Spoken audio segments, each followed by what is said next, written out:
above their knee, grab with both hands again, and put your leg over. All right, wherever he goes, I will just follow him. A lot of people putting my foot up here, shoving his leg away, and armbar. So when someone, if somebody, and if he decides he wants to go around, that's all right. So we'll just keep on here. I'll just hang on to his arm. So he comes in here, he throws me, which is very evilly mean, and I go here, and I'm going to get even by putting my foot up here, shoving his leg away, and armbar.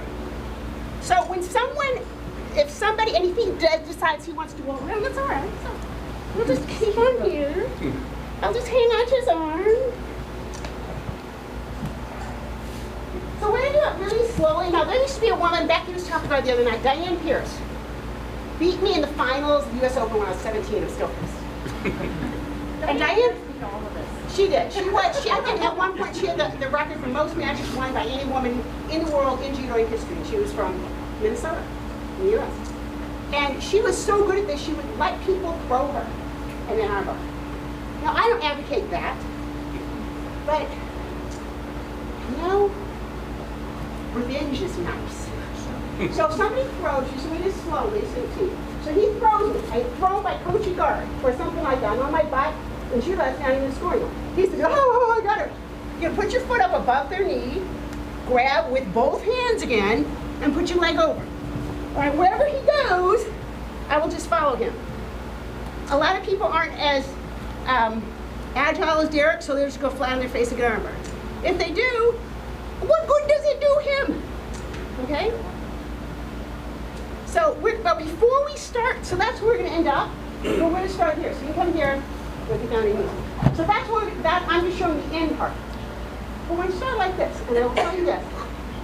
I teach this move to every girl I teach judo.